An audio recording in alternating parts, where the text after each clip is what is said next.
You're now live, Chairman. Thank you. Well, good evening, everybody. Welcome to this virtual meeting of North Wootton Parish Council. We have a full house of parish councillors with us.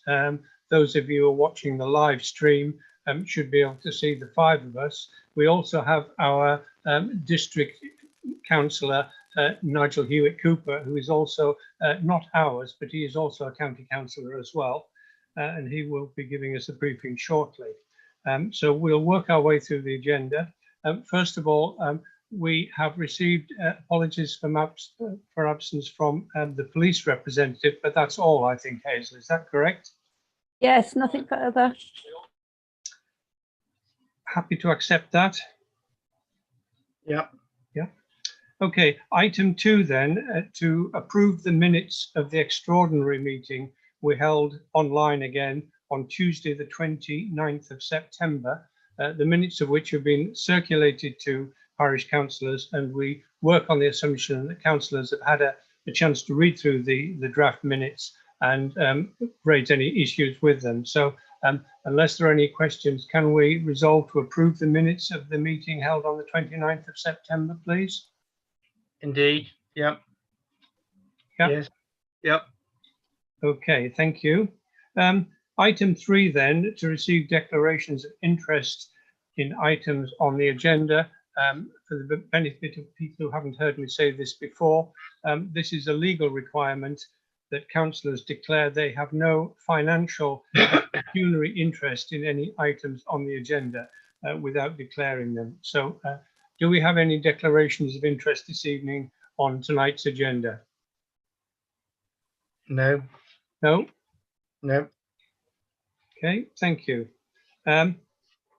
Item 4 then is an opportunity for members of the public to comment on items on the agenda. Now, we have been approached by a representative of the applicant for the, here he is. Good evening, Edward. I was about to say that we are being joined by a member of the public representing the applicant for the planning application we're looking at. And Edward, if it's all right with you, I propose to take your comments on that item on the agenda. So it'll be a few minutes. Is that okay? Not sure he can hear us yet. Mr. Drew's still connecting, so he might not hear you. Yeah. Let's give him another second to make sure he can hear us. He's muted as well. Can you unmute yourself, please, Edward? How's that? That's it. Well done. Thank you. I think you missed me saying that we will take your contribution on the planning application when we get to it, a couple of items further on in the agenda, if that's all right with you. Absolutely, no problem. Thank you. So item 5 then, to receive reports from district and county councillors and the police. Nigel, would you like to go first and give us your report? Yep, no problem at all. Good evening, everyone. Evening, Ed, as well. I've not seen you for ages, my old colleague from Mendip. Hope you're well. I am, thank you. Jolly good. I sent in my county report anyway. I don't know if Graham had done the same, so my mouse has just packed up. Hazel, did you receive the report I sent in? Yes, I did, Nigel, and I sent it on to councillors. Brilliant. So I don't really need to go over that. I don't think council have seen it. Just mention the update with the coronavirus situation. Currently, school places are open for primary schools. The winter gritting routes have been confirmed. Again, 900 miles of road on the preliminary sorting routes. That's about 20% of the entire network in the county out of about 4,500 miles. There's a climate change, climate emergency strategy. Some info on that. The youth at Somerset Youth Parliament, family safeguarding, and stepping stone placements are after foster homes for older kids as they come out of the sort of children's care system and into the adult world. We're after foster carers to give them a home and allow them to get established. Going to Mendip now. things aren't so great actually, and certainly sticking with the planning side, which, as you know, I'm still involved with. Planning determinations are getting ever longer. Various reasons behind this. We've heard it used as an excuse for the last 9 months, but yes, the COVID situation has made a big difference. It created a huge backlog early on when officers and members weren't allowed to go out on site visits. That certainly held a lot of things up. Things have been exacerbated by an issue flagged by the EA concerning the level of nitrates out on the levels. And rather than come up with a solution, they've decided that one of the contributory factors it can be controlled via the planning system, and that has held up a number of householder applications in terms of there now has to be a policy in place on Mendip's part to try and do something to mitigate this issue. So it's kind of the situation whereby the EA have said, right, here's this situation. We think you can sort it out. So there you go. Let us know when you come up with something and we'll see if we agree with it. So it's kind of open-ended and really not particularly helpful at all. There have been issues in the last couple of days, you may have heard, back along in September last year, that the Cabinet had decided to release some of the council's own assets for provision of affordable housing. Mendip has no social housing of its own. The housing stock that was owned was sold off about 20-25 years ago by a previous administration to clear debts at the time. All of those assets were then transferred to the company that's now Asta. There was some land, or various pockets of land round and about the district that the Cabinet decided to sell at a pretty knockdown rate, which, you know, you could look at it in two ways. You could say, well, actually, yes, it would be helpful in as much as delivery of affordable units via a housing organisation, but also you could say, well, you know, with a £1.4 million hole in the next 2 years, that will go some way to plugging that. There have been various issues over how that has been decided upon, and that's continuing to rumble on, and I suspect it will for some time. One thing I did want to mention or ask you, actually, and this is going back to the county side, is the new regime with the refuse collection and recycling. Have you had any negative comments over that at all, councillors? Or any feedback? No. I've had a fair bit of feedback and it's been overwhelmingly positive. Just looking around, I think a number of people haven't read the instructions very carefully, and I see last week the collectors did start putting labels on blue bags that had the wrong things in them, which is a helpful thing to help people to learn. But no, I think it's great. I think generally people are very pleased with it. Brilliant. That's, to be honest, the other parishes I've spoken to recently, it has been overwhelmingly positive. There was obviously it's only the third week now, but as far as the recycling system is going, there was about a 99.5% success rate last week. There have been a few hiccups, completely new rounds, new teams. So we've had situations where odd little lanes have been dropped off the rounds. They're being addressed as and when. It has been overwhelmingly positive. One thing actually you mentioned with the stickers on the bins, and I came a cropper with this one earlier in the summer. I don't know if you had the same in Wootton there, but we had a situation here, probably July time, I guess, whereby my recycling wasn't collected. There were a couple of tie-on labels put on them to say that I'd put the wrong things in the wrong boxes. Bear in mind, this has been the same regime for the last 10, 11 years now. So I unpacked everything, repacked it, it all looked fine. Put it out the following week. If you leave those tags on, they won't collect them. They assume that somebody else has been through and highlighted the fact that they're loaded incorrectly. So if you hear of people having those tie-on labels put on their bins, please tell them to take heed, but take them off afterwards. Otherwise, they won't collect them the following week either. But apart from that, I learned to my detriment.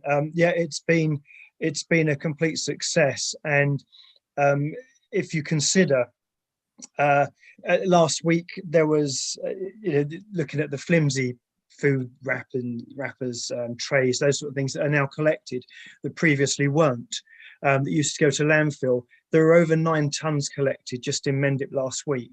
And because of the bulk of this stuff, it was about the size of 2 double-decker buses. So it's a huge quantity that would have gone in landfill the equivalent of that every week. So it would have been collected every 2 weeks. And so far, it seems to be working. We've got more people recycling than before. People weren't bothering previously. And the major issue we had was 20% of what went in the landfill waste was actually food waste, which needs to go in the compost bin, of course. So we're trying to get that 20% weight down. If you consider 20% of all of the landfill waste, what that equals on a weekly basis or a bi-weekly basis, as was, went to landfill, when you're paying 120 odd quid a ton for landfill, and plus you've got the environmental factors as well.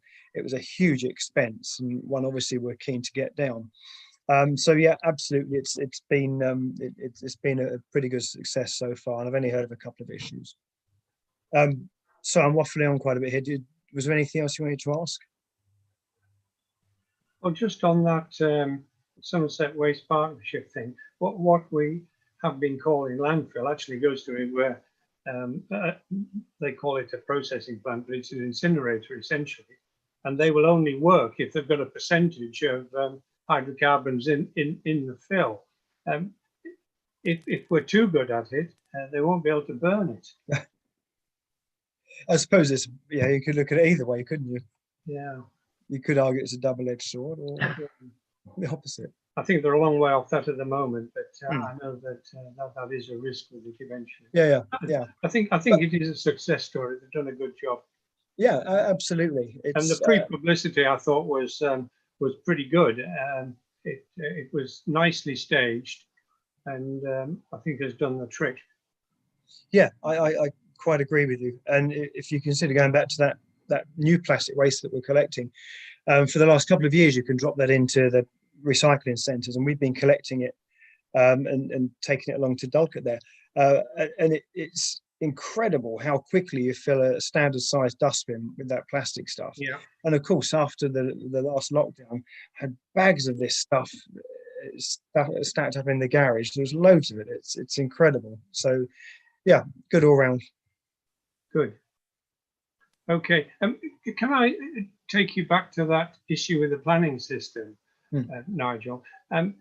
I did hear during the week that in practice, any application that includes any form of drainage is just on hold at the moment. Is that correct? Pretty much, yeah, until we can work out a solution to the problem that they've landed us with. Is there going to be some publicity about that? Because clearly that's potentially quite a significant concern for people. It is, yeah. That's obviously my involvement only goes so far now. That's down to the portfolio holder for planning. She's aware of the situation, and yes, in fact, I'll definitely pressure her to do something, because obviously we need to get the word out there that this is a situation that's only going to get worse. The more you look at it, the more concerning it becomes. We also have the situation whereby we don't have the land supply, the 5-year land supply that has to be demonstrated. We don't have that currently either. Now, last time, when was this? 5 years ago, I guess, it was a bit of a bun fight. There are organisations companies that circle looking at local authorities who lose their land supply. Then they'll go in and start applying for planning consent on land to then sell on. Land with consent's worth a hell of a lot more than, say, just agricultural land. And we were hit with a lot of applications at that time, and you can kind of see that that is a possibility going forward. Are you going to stay with us for a few minutes, or are you going to leave? No, I can stay with you if you wish me to. Because I would value your view on the planning for the future consultation as well, which we did talk about at our last meeting. And I wanted to say something to the other councillors about it on the next item in a minute or two. Yeah, so I'm just looking at the your agenda here. I can't. Oh, under planning matters, you mean? Well, no, just under the matters arising. Oh, I the very see. Next one. Yeah. Sorry, yeah. Okay, has anybody else got any questions for Nigel?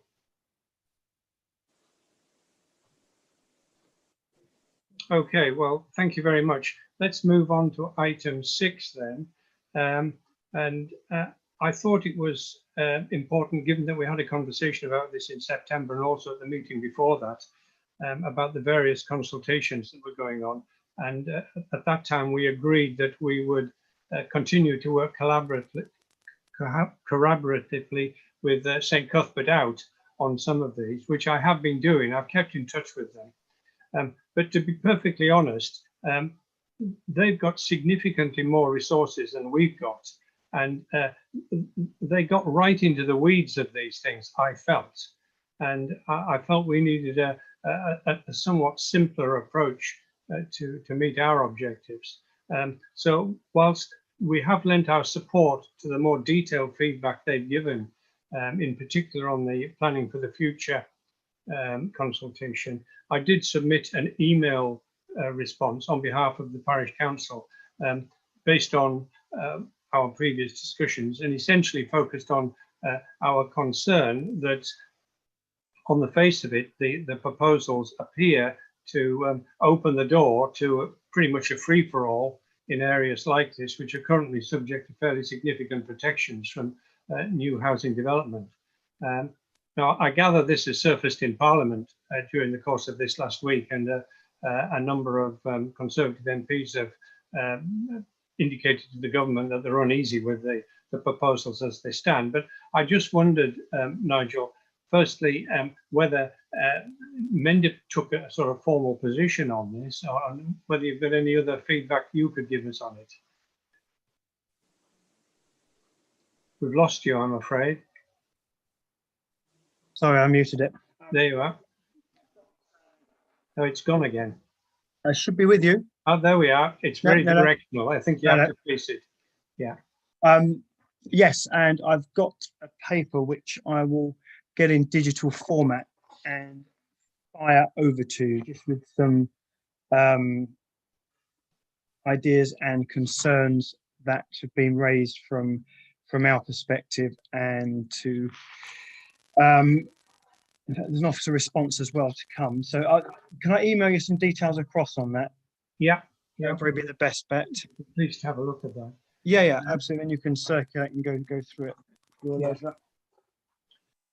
And the other thing I wanted to tell parish councillors about on this one is that the group that got very involved in the Pilton bypass proposal is in consultation with our MP, with James Heapy, about this. And they are proposing to have an online meeting with him in the next week or so. And they've invited me to go along to that, but I didn't want to accept that invitation without having your agreement that that was reasonable to represent the parish council at that discussion. Would you be happy for me to join that meeting? I think that's obviously your decision, but and I wasn't asking your permission, and I was asking the parish councillor's decision. Can I say that one thing I would just be wary of is being, because I was asked at one point to go along initially before anything went through from Mendip, and the only concern is, certainly from the position I find myself in, is not to be site specific, if that makes sense, because you don't want to be in a situation where further down the line somebody can accuse you of predetermination, etc. Yeah, I don't think there's. I think it's the general principle of loss of protection for rural countryside, and I think that's the point which, my reading of the reports in the press anyway, that's the position that a number of MPs have taken on it during the course of this last week. Yeah. Certainly from a generic point of view, yeah, absolutely. Any thoughts from the council? Are people happy with that? Yeah, go for it. Yep. Okay. Thank you. So I'll keep you informed anyway and see what happens on that. Okay, that's all I wanted to say on that. Moving on then to item 7, to consider planning matters, and we have an application from Keith White, and Mr. Edward Drew has joined us to represent him this evening. Would you like to start by giving us your perspective on the proposal, please? Thank you. The the situation when we were kindly invited to your parish council some time ago was the fact that they were more concerned, they were concerned at being able to get some stables on that piece of land that they acquired. And we came to the parish council and you backed it, and as a result, we got a planning permission to put up the stables. While they were doing the work on the stables, and it's only quite recently, they were approached by a representative of what used to be called the Caravan and Camping Club, which is now called the Caravan and Motorhomes Club. And as a result, they suggested to them that it was a suitable site because of its cleanliness and good location, that they would they be interested in having caravans on that site. And they thought about it, consulted me, and I said, well, what do you want to do? So they put an application in to the Caravan Club, and within a very short period of time, they were offered or given a certificate, which you probably have seen. It's all part and parcel of the application, and it now has given them the right to have what is known as a licensed site, and so under the Caravan Club auspices, which basically means that subject to the agreements within the arrangement, they can have caravans on the site for 28 days, only 5 and no tents. Now, the situation is such that they have to, as you probably know, caravans and motorhomes carry their own portable loos. The problem with that is that all these loos have certain chemicals added to them, and those chemicals are not suitable for septic tanks, because the chemicals stop the breakdown of the solids. So as a result of that, they must put in some form of tank, which is basically known as a cesspit or a cesspool. Those cesspools are emptied by contractors, and the contents are taken to local sewage works where they are emptied. Now, the other thing is the fact that some of the people who are proposing to stay there would probably prefer to have a shower or a separate loo, and with hand basins. And so the part of the application is now cesspool, septic tank, and a mobile little washroom come loo block come shower. Now, the situation as it stands is that permission is only required for those 3 items. And that's why the application has come to you only for those 3 items, because the license from the Caravan Club overrides any form of planning. But they are very strict and getting stricter in the Caravan Club, because they want certain criteria to be addressed. One of those is putting in of the cesspool and also the septic tank, and that's the reason why the application is before you. Now, at the moment, you've heard from Nigel that there is a problem in the area. The application has been considered by the planners, and Lindsay Bradshaw is dealing with it. But today I had a email from the drainage officer of Mendip asking for me to forward on to them the results of the percolation test which we carried out. Now, that's a percolation test to make sure that if you have a septic tank, that the water drains away through the soil and successfully, and the fact that it doesn't fill up with water. I carried out a test last September on Mr. White's behalf, and as a result, we found that the VP, which is the acceptable criteria, passed totally, because that criteria is part of the building regulations, H2 of the building regulations. And so that's all gone back to Mendip, and I'm just waiting to hear from them as to how things will progress. And that's about as far as I know. I'm quite happy to take questions. I think the issue for, certainly for me and a number of the other councillors, relates to the condition in the original application and the discussion that we had at that time, that the site would not be used for commercial purposes.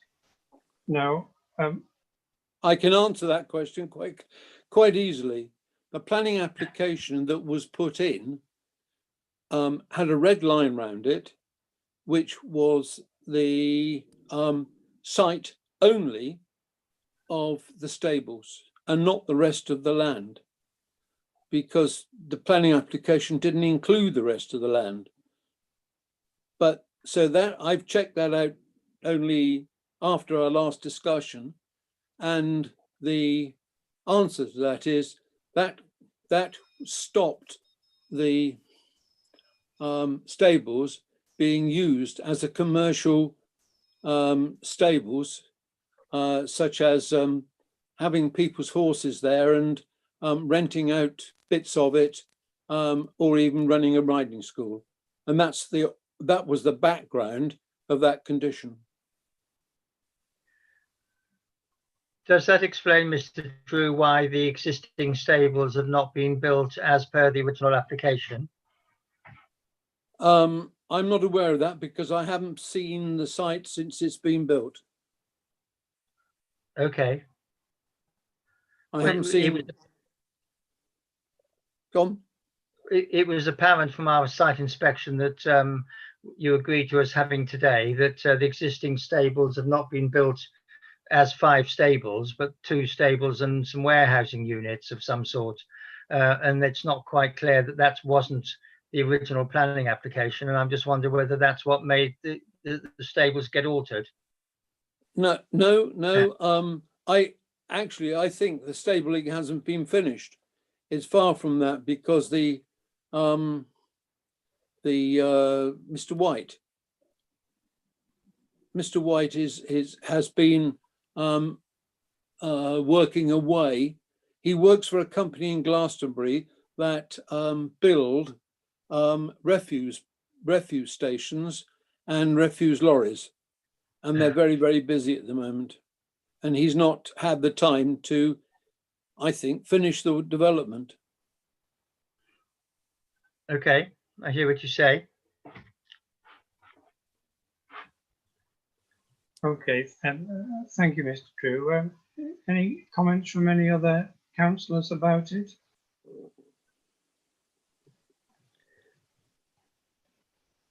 I heard one aspect of a planning meeting of Zoom I went to earlier on this evening.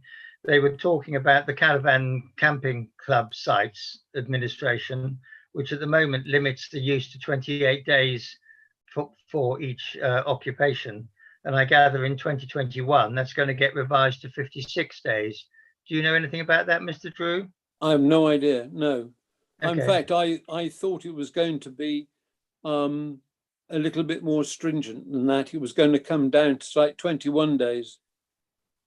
Talking to the Caravan Club guy who we dealt with. Okay, But I mean, so-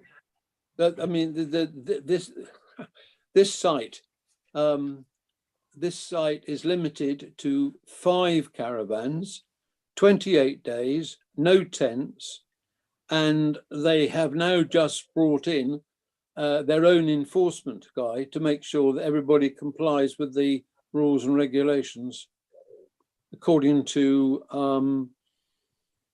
a paper that I received only a couple of days ago.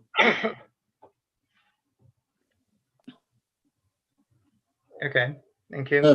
If this site was originally for a pony and a couple of Angus cattle, neither of those animals have ever appeared, which all seems slightly odd. You've had that, Mr. White's had that land quite a long time, and he was going to do this Angus cattle rearing and have a pony there, and none of it's ever appeared. So, well, he's doing it elsewhere at the moment before he brings it to the site. right. Well, he's had that field all summer, and he's not grazed it with anything. He cut the grass on it, but the amount of grass on there was so small that it wasn't really worth bothering to cut. See. Yeah, I think the issue for me is we have to accept at face value the fact that the original application only concerned a small area immediately around the stables, but certainly all the information we had originally, and the reason that the parish council lent its support to the original proposal was that it was a modest proposal for stabling and grazing. That was it. I think had the parish council been aware originally that there was a grander plan, as Councillor Bovey has already mentioned, to construct something that doesn't look like a standard set of loose boxes, looks more like an industrial building with steel roller shutter doors and the like, and then to talk about bringing caravans and campervans on the side, I don't think we would have been as favourably disposed towards it. It begins to look like planning creep. With respect, Mr. Chairman, this application, the principle of having caravans there has been approved by the Camping and Caravan Club. I said I don't dispute that. I don't dispute that, but it doesn't mean that that doesn't change the fact that to the parish council, okay, I hear what you have to say. Okay, there have been a number of developments around the village of a similar sort proposed, which we have resisted. Now we didn't resist the stabling and keeping a few horses because that seemed a reasonable rural pursuit. But to move to something beyond that is different. May I just remind you, if I be bold as to do this, is the planning application is for the putting in of a septic tank, a cesspool, and a small mobile loo block with a shower. Now, any other matters are not included in this application. We understand that, but we are still entitled. And I find it. We are still entitled to express our views to the local authority.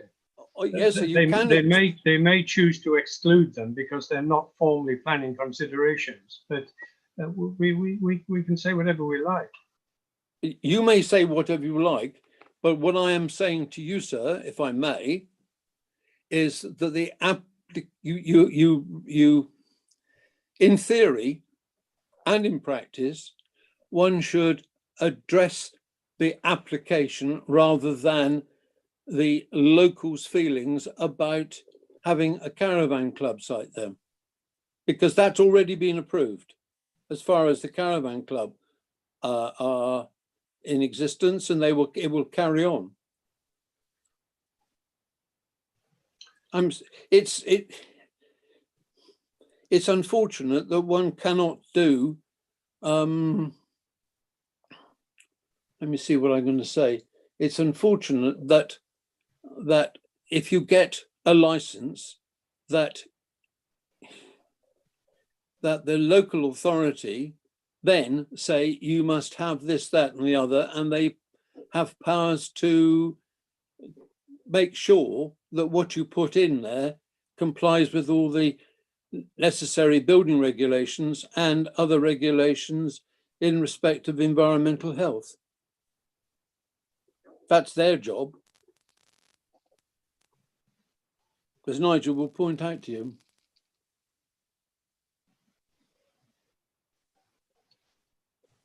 Okay, well, do any other councillors have anything to say on this? Sorry, Martin, I think you're on mute. We can't hear you.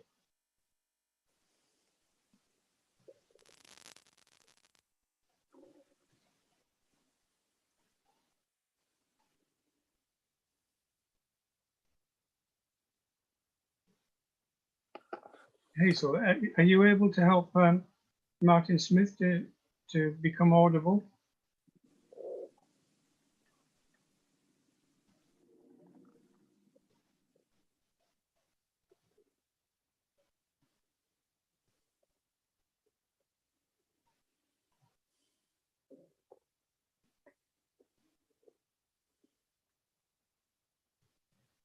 No, I can't do it. Only the participant can. No, it's on mute. I can't hear There me. you are. There we are. Well done. Can you hear me now? Thank you, Holly. Yes, Martin, we can hear you now. Yeah, right. I think the bit what Alistair was saying about the stables, I think, the stables have got the storage for all the horses in there. Storage for The what? storage. The stables are like, you've got storage for the horses, like tack and feed, etc. Yeah. Well, the original planning permission was for 5 distinct stables, not for 2 stables and the storage area. So it doesn't necessarily comply with the original planning application. Yeah, but it's better one good shed than wooden stables what don't last very long. Yeah, I think that I would have fully understood had the original application provided. I think the point that Alistair's making is that what has been built is not in conformance with the application that was approved. Yes, agreed.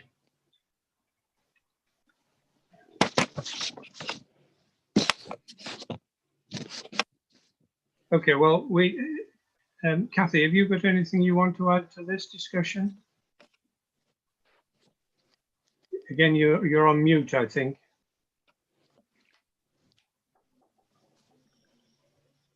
No, that's muted. We can't hear you, I'm afraid.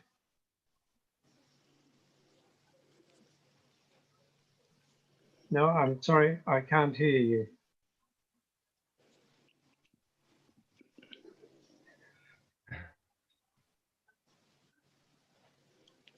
We're somewhat stuck here. What about others? Martin Hodinot, can we hear you? Yes. Yes. Expect you can. And Martin Smith, can we still hear you? Yes, can you hear Yeah. me? And Alistair spoke a moment ago. So the problem seems to be with your system, Kathy. Perhaps try muting it and then unmuting it and see if that does the trick.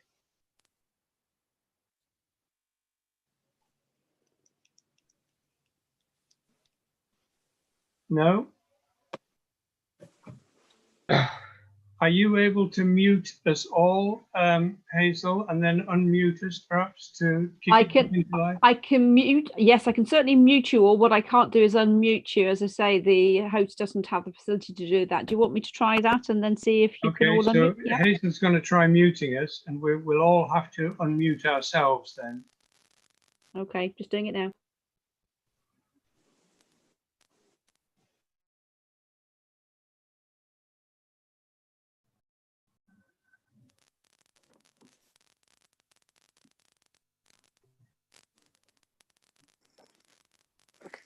Still can't hear you, Kathy. I don't know whether it's worthwhile coming out of the meeting and trying to come back in again. Maybe that will reset your microphone, maybe. Okay.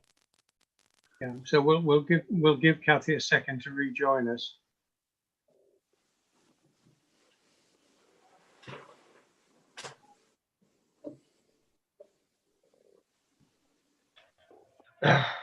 My apologies to members of the public who are trying to watch this live stream now, but I'm afraid this is the frustration of trying to do things when we're unable to meet physically.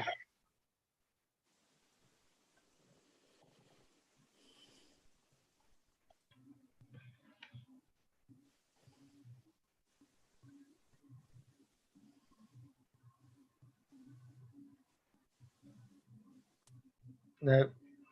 No, you're still muted. I'm afraid what we're going to have to do, Kathy, is to carry on. You can come round and join me, Kathy, if you like. Well, I'm not sure we should encourage that, Alistair. Oh, no, that's true. Of course not. No, you're quite right. Yes. Sorry. I'm afraid we are still quorate without Kathy, so I think we should carry on. Otherwise, we're unable to reach a conclusion. So we do need to make a decision about what we're going to say about this planning application. It's back there. I take the point that Mr. Drew has made, that we have to consider the application that's before us, but I'm personally reluctant to offer it unmitigated support, because I do think that we would have been unlikely to approve this had it been part of a package at the beginning. Yeah. That may not stand up as a planning reason for refusing to lend support to it, but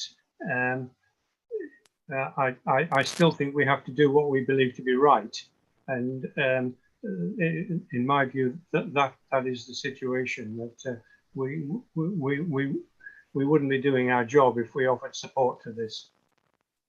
Well, I think, can you hear me? Yes. Well, I think all that questions have been answered, and I can't see why it can't be supported. Okay, thank you. Well, we're moving towards a position where we may need to take a vote on it. Martin Hodinot, what do you feel? I think if it had been erected as we originally agreed, and these horses arrived and the Angus cattle had arrived, and then they wanted to change their approach afterwards, I think I would be more willing to support it. But as nothing of the original application seems to have actually happened, bar a partial building of some of it and some different buildings to what we originally agreed, I would say I wouldn't support it at this stage. Okay. Alistair, I see you nodding. Do you share that view? Yes, I do. I think it gives the impression of a changing scene every time we look at it. Originally, it was just going to be stables for 5 loose boxes and horses in the fields behind. Yeah. Now it's moved on to a different thing. And although we can't argue about the technicalities of the drainage system, we haven't seen the percolation figures that Mr. Drew talks about. And now we've lost Alistair. It's something to very do with cautious view on any drainage application at the moment. Information on that. I think we all. Sorry, who's that? So I think I would be reluctant to support it as it stands at the moment. Right. Okay. Hazel, presumably you can hear us. Can you indicate that?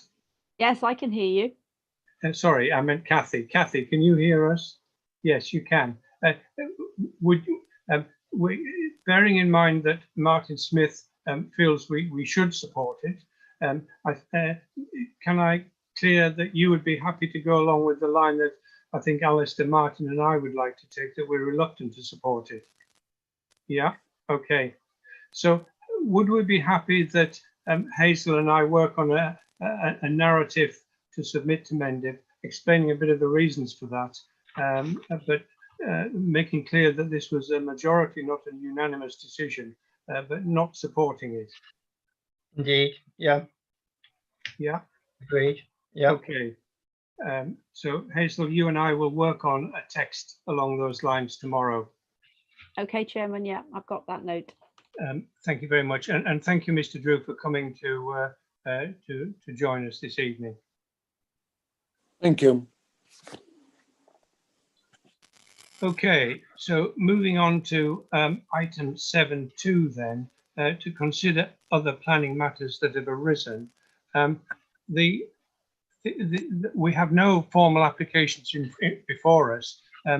I did want to mention the issue that Nigel alluded to. I think what I said, I think, is correct, that at the moment, any planning applications that include drainage of any sort in the Mendip area are completely on hold, while it's due with the Environment Agency that is referring to, EA. I did try to explore on the internet a bit of background to it today. I couldn't really find much background to it, but it does seem to be the case that everything is on hold. So there is a mounting backlog, and it does catch a number of people who've got existing applications forward. Where, for example, one of the conditions was that they had to submit further details of the drainage side of it. Then they just won't progress at the moment, which is quite difficult for people, I think. Hopefully it will get sorted out sooner rather than later. The other thing I wanted to raise, now I don't know whether either of the Martins can help us with this, but a new farm building has appeared in the vicinity of Erdwick and the other farm, Hobhouse Farm, along there. Does anybody know anything about it? That is, yes, apparently it's a temporary building. I assumed it was, as we've heard nothing about it. I did ask Hazel to check to see if there were any papers on it, and there are none. No, I think the owner of it is rather naive about what keeping cattle actually involves, and has gone about it all in a very bizarre and backward way. I think there will be an application at some stage, as I understand it. I haven't heard it from him. But yes, apparently this is some sort of temporary structure for this winter, but I'm not quite sure how that complies with anything really, because there's no drainage there set up, and it's all a bit strange. Yeah. Who is the owner? Charlie Moore, a vet. Right. Who doesn't seem to understand what keeping animals is all about. Slightly worrying, really. And he owns that field, does he? Yeah, well, his father does, yes. His father, Right. daughter, him does. Yeah. I mean, I'm not sure we'd have been wildly enthused about it if we'd been consulted, because it's a significant addition to the skyline in that part of the village. Yeah. And it's I don't know whether they've consulted a structural person about it, but I wouldn't want to stand in there when the wind's blowing. Would I? No. And I don't know if it's actually, even if it's a temporary structure, I don't know that he can just put it up without notifying Mendip about it. And maybe he has notified Mendip and we haven't been notified on the back of it. I don't know. But he seems to have got 7 Hereford cattle there, and had sort of no plan of how he was going to winter them at all. And has sort of put this up as a bit of a an emergency procedure, I think. Yeah. But yes, as considering the man's a vet and he should know better, it's a slightly worrying scenario. Okay. What if Is any? it Sorry, Martin. Can I come in there? Yeah. They, like his father lives in one house and Charlie lives in the other house there. Yeah. They both live there, and it is a temporary one. And I understand they are putting in an application to build a permanent one. So not in that spot, I don't think, in another spot. Right. Okay. But do you know if they've applied to mend it, to put up what they've put up? There's nothing noted, Martin. Well, both Martins and anybody can hear me. There's nothing noted in the planning applications. We haven't been made aware of anything, and No. I'm registered with Mendip, so no, nothing as yet. I think he is looking into it all. Okay. Well, I mean, we've noted it. Do we feel moved to do anything about it, or do we just see what happens? Wait and see what happens. Yeah. Because it consists of 4 shipping containers joined up with that roof, with a plastic roof. It's plastic, is it? Yeah, like more or less like a Giant polytunnel. Yeah, polytunnel greenhouse. Well, you need planning permission to put a polytunnel up.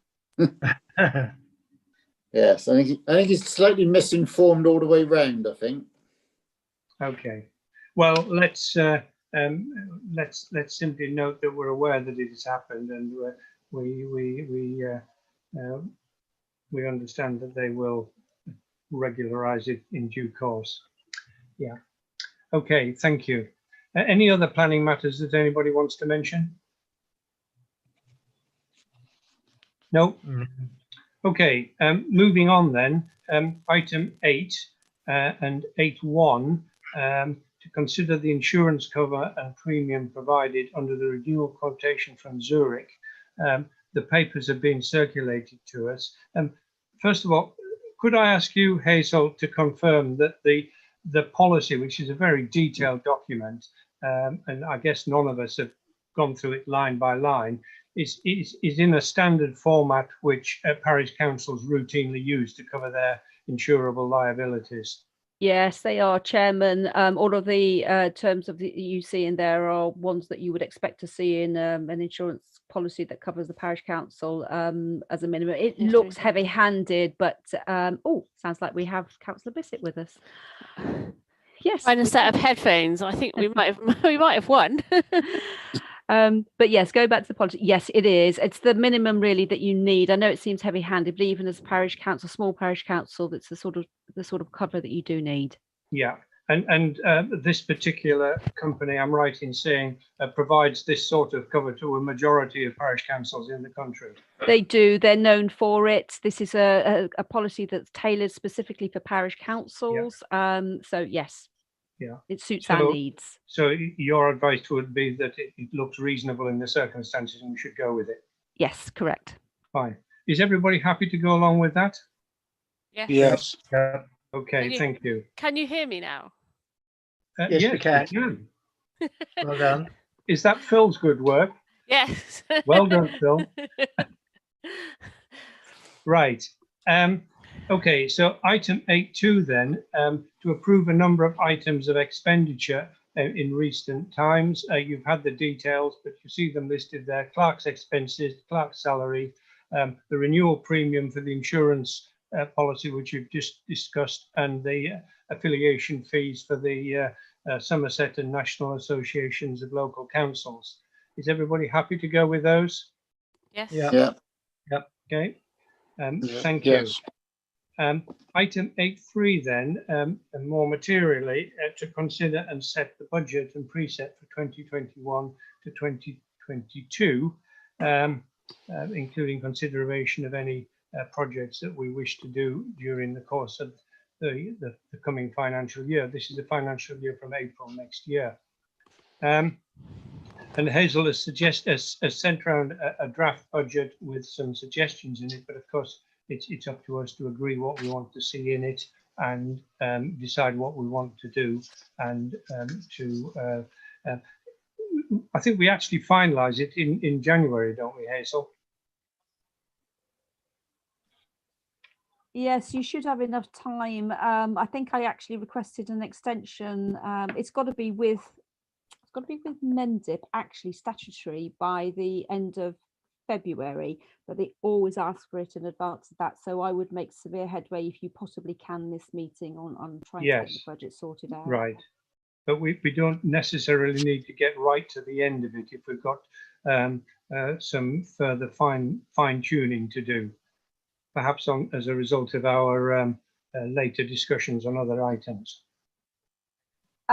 No, indeed, you can hold it over to the January meeting, but I think I'd probably have to ask for an extension from Mendip again, but that should be okay. It was last year. Fine. Okay. So any comments on the draft then?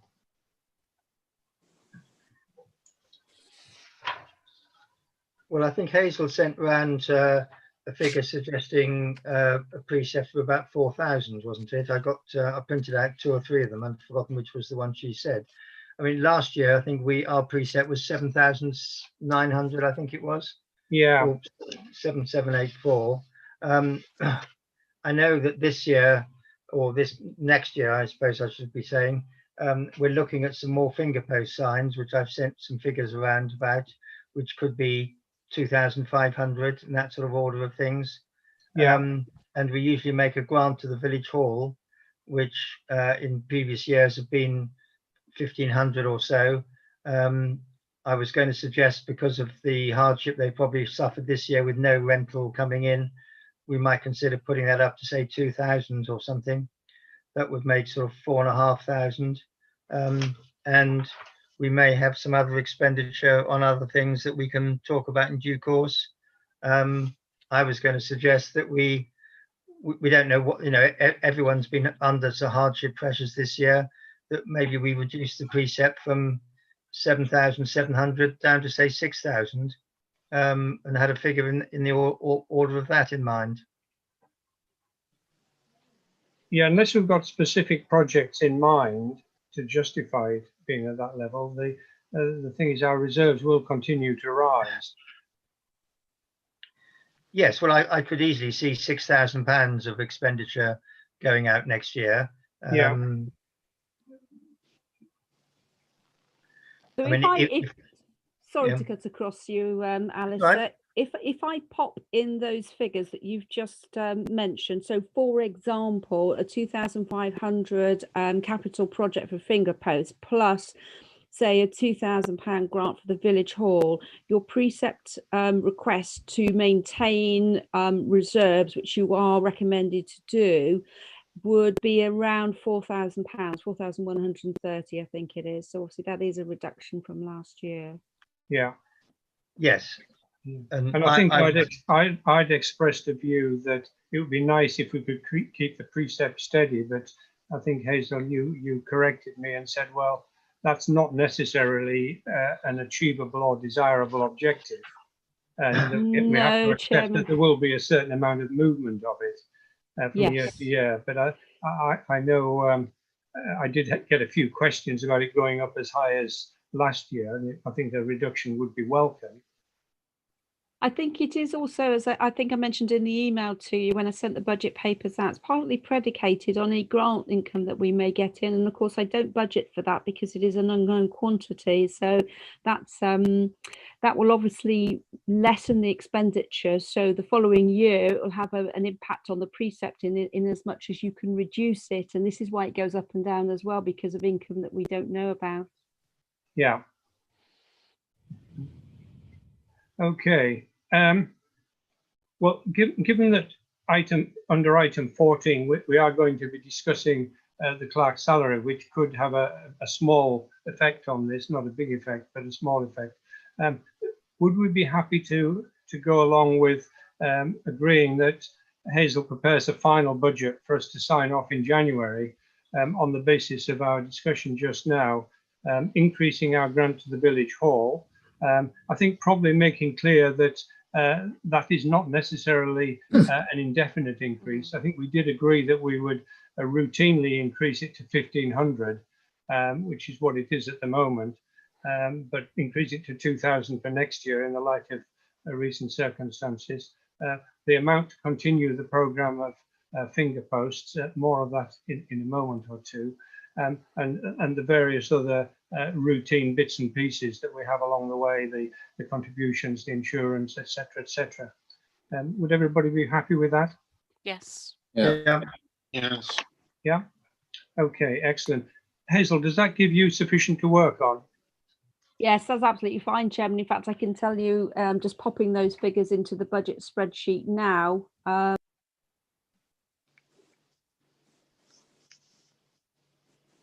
A precept of around 4,130, as I say. Okay. Yeah. Yeah. Fine. Okay. Thank you very much for that. So that will be on our agenda for January to finalise it. Item 9 then, to receive a report from Councillor Bovey on highways matters. Alistair, over to you. Okay, I've written to Highways about 2 gullies that were badly blocked, one at the top of the High Street at the south end of Dark Lane. I think councillors will have seen that and the way it floods the road there. They've noted it and given me a reference number. And also the one that we commented on a couple of months ago, which they came out and had a look at outside Lower West Home Farm, which I know is in Pilton, but it's affected by access into North Wootton. That seems to have blocked and flooded the corner there again. So both of those have been recorded by Highways, and they're going to look into those and attend to them. And they've done the Dark Lane repairs that I think I highlighted at the last meeting. So that was the only points I've got to raise. Thank you. The pothole situation doesn't seem to be too bad at the moment. No, I mean, Long Drove's not looking bad, and up and down the area, we haven't been through the worst of the frosts and things like that yet. So the rain and the frosts will probably have their toll. Yeah. Can I come in here? New road Yep. is getting very bad. What, subsidence? Yes, very bad. The tars cracking up, and when you come up in it, you know, you're swaying. It's getting very bad all the way up through the mile. Yeah. If Alistair could report that. Yeah. Which new road? The one that's going down to your farm? The one from Barrow Corner to Yeah. the river, like Yeah. the mile, under the piling. Yeah. Okay. They did have that when I was doing the highways job before Alistair and I swapped around. They did have that whole road on a list for more significant repairs, and all those jobs. It's a bit like the Stocks Lane Bridge. They all got put back as a result of the flooding on the levels, which did a tremendous amount of damage to roads in other parishes. So it might be worth, Alistair, just inquiring if it's still on the list somewhere, and see if we can get it cranked up the priority list. I mean, I'm not holding my breath, but it's worth a try. There's one hole about 2/3 of the way along it, and you know the tars cracking right through, like. But the bit down the bottom along, but like comment that the bottom of the Long Drove, they tarred it right over and made a good job of that again. Yeah. Yes, and I noticed the road markings between the end of Barrow Lane and New Road, I think, have disappeared again. So I'll get them to pick up on that. Okay. Any other highways matters? No. Okay. Well, item 10 then. Footpaths, a couple of things that I was going to mention, but have you got anything you want to mention at the moment, Martin? I did wander out with a pocket full of nails and a big hammer and nail that stile back together at the down past Daphne's place. That was one thing. If there is any style issues, if parish well, local people could let one of us know, because we don't always know about them unless somebody tells us. So that's one issue. The other issue is the bark mill fencing off of a footpath and a slight movement of it. I went and had a look at that on Sunday, and it is yes, it has slightly moved and it is fenced off, but as far as I can see, it's an improvement to a troublesome situation, so I'm quite happy with it, really. It should mean that the dog problems that we've had there before shouldn't happen again. No doubt if the dog's in the wrong place, it may do, but it should stop a lot of this hassle that we've had from there. The other issue, I think, is the temporary footpath diversion at the forge, which was set up to move a footpath for the construction work that was going on there. Well, that construction work seems to have pretty much come to an end. The temporary diversion of the footpath still seems to be in place, and the actual footpath seems to have been fenced off by a wooden fence supported by RSJs, which I don't think is quite fair, especially considering the temporary footpath diversion is across somebody else's land, not the forge land. So I was wondering whether Hazel could write a letter to suggest the footpath goes back to its proper route, and it happens pretty quickly. Yeah, I mean, I can certainly report it to county. It's county that deals with football path matters. And as you say, this was just a temporary diversion to allow construction, and then it should be put back. It should be remedial works should put it back to the existing position and the existing state. Yes, and it's very clearly fenced off with a substantial fence now. That's obviously they're not intending to put it back where it is supposed to run, but I've not been aware that they've applied to reroute it either, so it won't subject. No, absolutely, we would be aware. We would be made aware of it if there'd been a request to modify or divert the footpath. We would have been made aware of it at parish council level and had the right to sort of put representations in. So no, it hasn't, and would take considerably longer than just a few months, because there is a very big backlog for that to happen. So I think if county got involved, they would want that footpath remediated straight away. Yeah. Have you had a word with them about it, Martin? I haven't spoken to them about it. I have spoken to Bill Bartlett, because the temporary diversion goes up through his land and then along the back of a forge, and he's definitely of the opinion that it needs to go back to where it's supposed to run, and he doesn't want it temporarily diverted any longer than it needs to be. Right. So I spoke to him yesterday, and he's very keen for us to write to Sebastian and Elizabeth a letter saying it needs to go back to its proper route. ASAP. Yeah. I wonder if in the interest of trying to keep everything as low key as possible, it's worth one of us initially having a word with him about it. Yeah, well, I can go and see him. That's fine. Yeah. Yeah, I'll go and see him. But I do agree. It is beginning to look well. At the moment, it wouldn't be practical to return the footpath to its original route. No, it's been clearly obstructed. And he obviously doesn't intend it to go there, but I think he needs to be reminded that he hasn't made any other arrangements, so it needs to go back to where it's supposed to go. Yeah. Okay. Well, perhaps you could have an informal word with him. Yeah. So I'll go speak to him, and then I will come back to you on it then. Yeah. Let us know the result of that conversation, Martin. Otherwise, we can get county involved and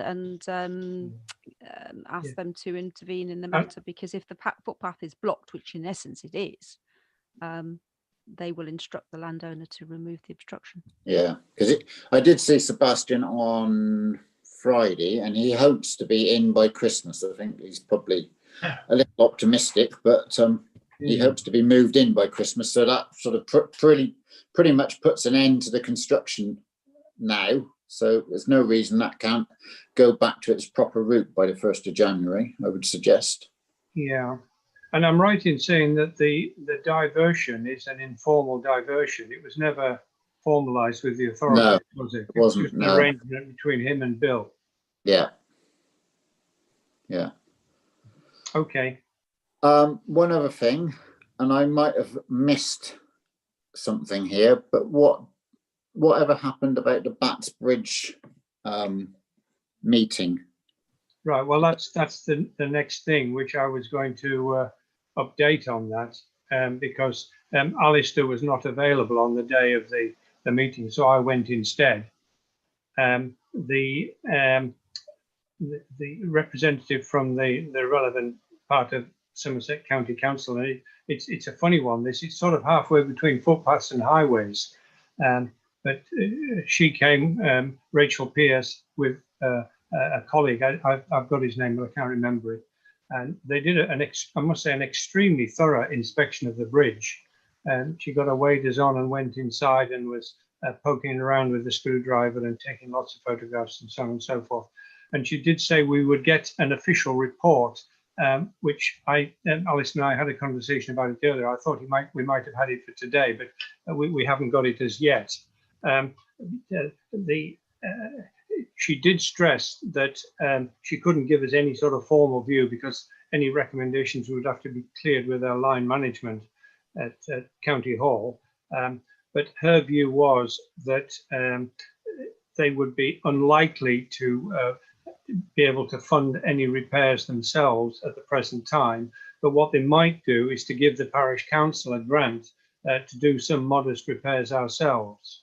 I mean, her view was that the condition of the bridge is not dangerous. It does need some longer term repairs, which she will probably put on their programme to do. And if we could get somebody to do some minor repairs, some minor pointing, and in particular, she was keen for the vegetation to be removed from the bridge. But it is a listed structure, and we shouldn't do anything without getting listed building consent. But she did say that they would help us do that. They would help us to submit a listed building consent application to do whatever is finally decided. So I think it's a case of waiting now for this formal report following the inspection, which I think will be addressed to Alistair, and then we can have another chat about it then and decide what we're going to do. Is your understanding that the works that she's thinking of giving us a grant or help towards is purely the cosmetic? It's not the structural repairs to the crown of the bridge or the foundations or the river or anything like that? Correct.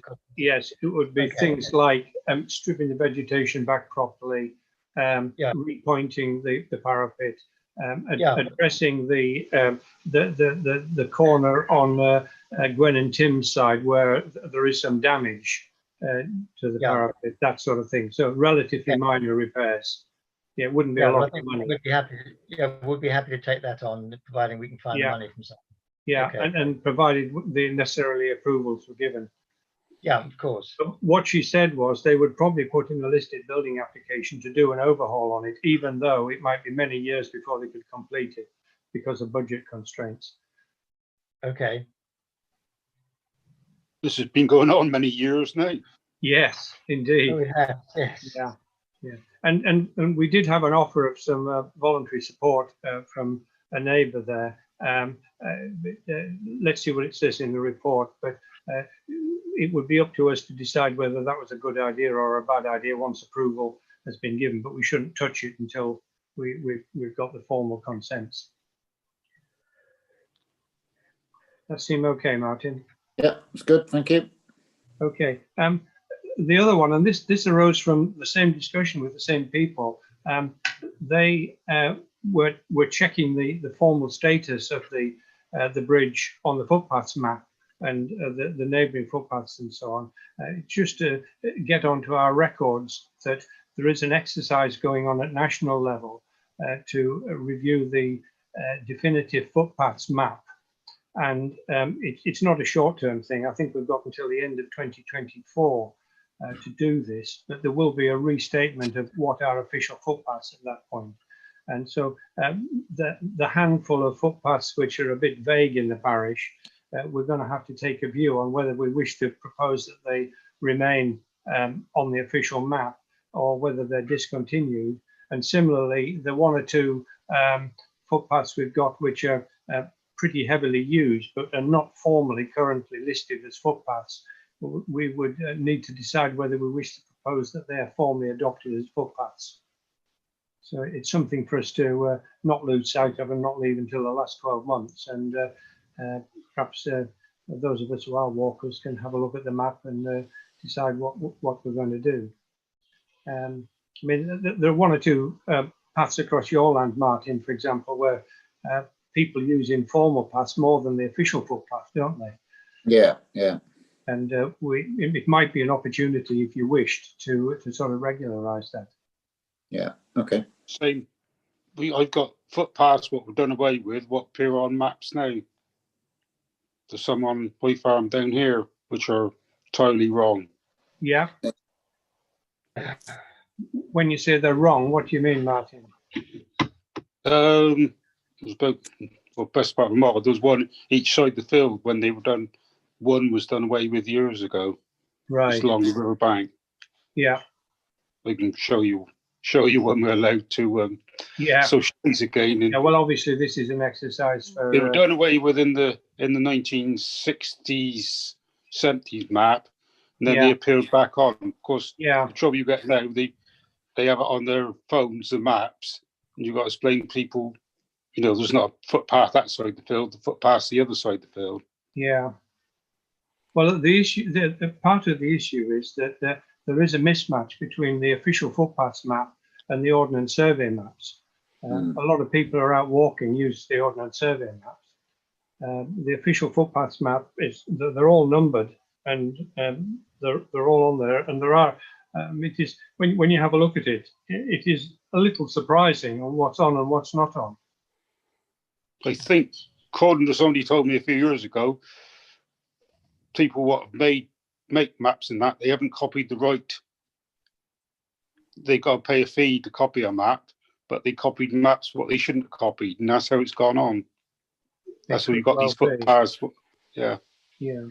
But there is a definitive map on the Somerset County Council website. It's an online thing, and you can see it on there, it has got all the footpaths on it, a combination of the ones that are on the Ordnance Survey map but are not officially listed as footpaths, and vice versa. Ones that are officially listed but they don't appear on the Ordnance Survey map. And as we've just discussed, there are a number of occasional footpaths in the parish which are very widely used, but they're not on either of those. They're not on the Ordnance Survey map or on the official maps.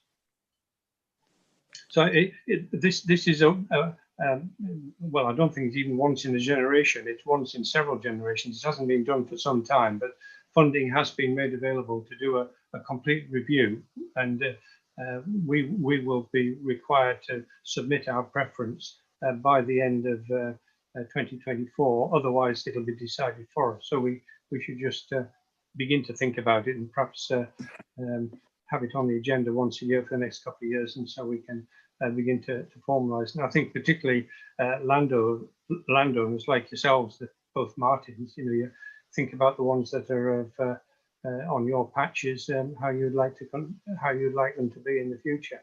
Doesn't mean you'll necessarily get what you want, but it is an opportunity. I mean, I think the thing is, many of the original footpaths followed hedges which have long since gone, and in some cases actually followed tracks which have gone. So it's right that there is a review of it. Yeah. Okay. Well, a lot of them were the workers. Well, they worked because Martin Huddy not tell you that a lot across his place was when they worked in Dorset Quarry. Yeah. You know, the workers would walk back to Launchley or North Wootton or whatever. Yeah. You know, that's how a lot of the footpaths, what seemed a bit odd, appeared, because you had places like Dorset Quarry what employed people, etc. Yeah. And then also you had the railways, you know, same like West Pennell Station and things like that, and Posham Station. Yeah. That's how some of the footpaths don't correspond. He makes any sense sometimes. Yeah. one of the questions the guy who was with Rachel Pierce asked me is whether all the, for want of a better term, official footpaths are waymarked, which they're not. And apparently one of the things that they might do if they've got the money is to waymark the current setup to facilitate this exercise. But I mean, they're not terribly permanent, some of those markers. I mean, the footpath that we were talking about before, the landowner has moved them. So you know, they do get moved around. The official footpath through Dragon Wood is hardly used at all compared to the occasional footpath that the people who live up there use. Yeah. Okay. Anything else on footpaths then? No, that's it. Thanks. So item 11, Councillor Smith on moors and levels. Have you anything to tell us, Martin? No, nothing to report at the moment. No? No. Okay. Were you aware of this thing with the Environment Agency and phosphate levels on the levels and so on? That is Yes, yeah. I am. Yeah. Yeah, because there's been Hereford or something or other. There's been something going on up there as well. You know, Yeah. the county of Hereford and the Yeah. farming press, etc. Okay. So our next meeting is on the 19th of January. Then, everybody happy with that? Yep. Fine. Yeah. 7:30 7:30 again. Sorry. 7:30 again. Yes, 7:30 again, and almost certainly on Zoom, unfortunately. So we now have one further item to have a discussion amongst ourselves without members of the public and without Hazel to consider her salary. So the process will be Hazel will discontinue the live stream and will also hand control of the Zoom meeting to me, and I will put her in the waiting room whilst we have a short discussion on that, and then we'll call her back in once we're finished. So Hazel, can you please stop the live stream and make the other arrangements?